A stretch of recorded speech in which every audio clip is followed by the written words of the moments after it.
In the spring heat of 1200 BC, the courtyard of Karnak shimmered under a white sun. The air smelled of incense and dust, of stone baked too long by the light of gods. A young girl, Nefertari, knelt on the polished slabs, while 3 priests moved around her in a slow, deliberate rhythm. Bronze razors flashed in their hands. Each scrape cut through another strand of her black hair until it drifted to the ground like dark feathers. The sounds almost tender. But the moment felt like death. Her father watched from the shadows, head bowed, telling himself this was an honor. The priests called it purification. They said the gods demanded her beauty, her silence, her childhood. But the temple of Amun did not give gifts. It took them. Behind its towering pillars and painted walls, something far older than faith moved. A hunger for power hidden beneath the mask of holiness. What if the most beautiful temples of Egypt, those monuments of golden light, hid the darkest crimes in history? What if every hymn and offering was built upon the suffering of the innocent?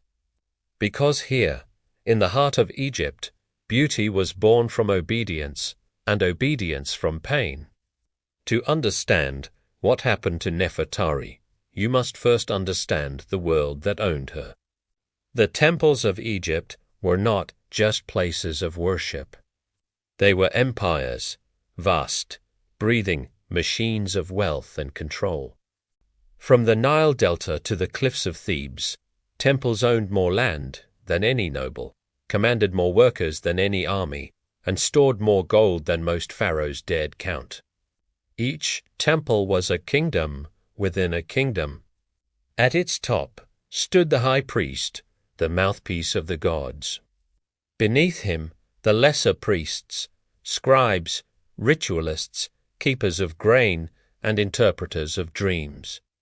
And beneath them, the invisible majority, the workers, the servants, and the young women chosen for the gods. These women were known by many names, God's wives, divine adoratresses, or simply the singers of Amun. They were selected from noble families, chosen for their beauty, their youth, and their voices. Tours publiques, they were fées, living embodiments of goddesses, whose songs pleased the gods and ensured the prosperity of Egypt. Their lives were supposedly ones of immense privilege and honor. They lived within the temple walls, wore the finest linens, and ate the best food from the temple's own estates. But this gilded cage had no key. Once a girl like Nefertari entered the temple, she never left. Her family gave her up, not just for a season, but forever. She was no longer her father's daughter, but a possession of the god. The shaving of her head was the first step in a long process of erasing her identity. It symbolized her separation from the secular world and her submission to the temple. But it was also a cruel act of control, stripping her of a key part of her femininity and individuality. Inside the temple, her life was a rigid routine of rituals and duties. She would wake before dawn to be ritually cleansed by other priestesses. Then came the endless hours of musical training. Her voice had to be perfect, her movements graceful, her expression serene. She learned ancient hymns, complex liturgies, and sacred dances. Every moment was choreographed, every word scripted. She became a beautiful automaton, a living doll in a divine play. But what happened when the music stopped? When the public ceremonies were over and the temple gates were locked for the night. That's when the gilded cage revealed its true nature.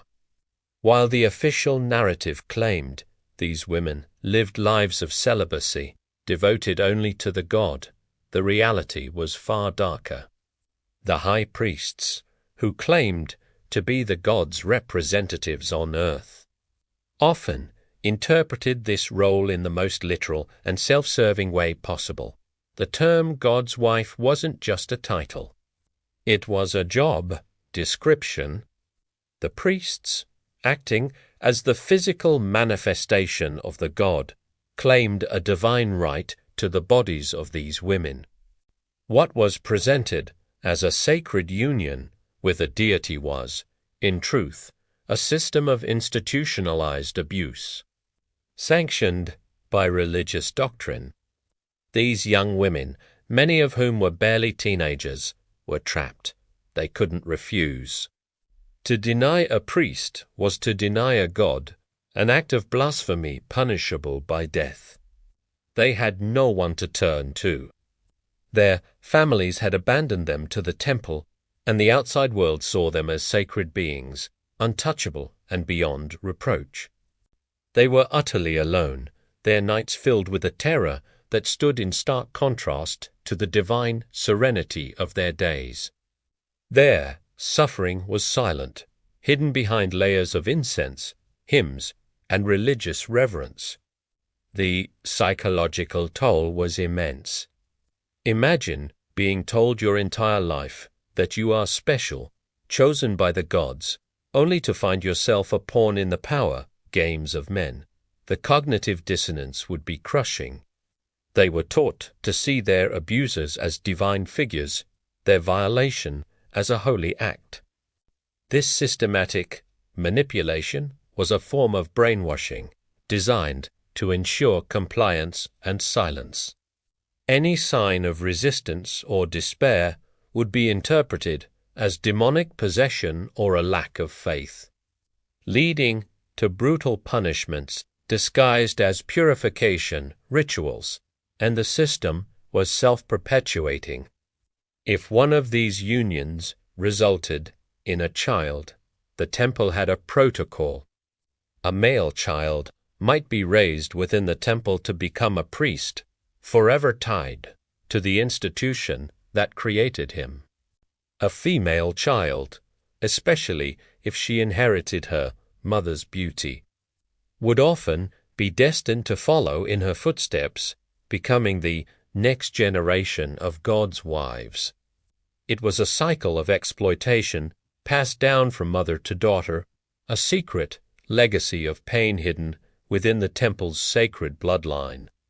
This wasn't just about the personal gratification of the priests.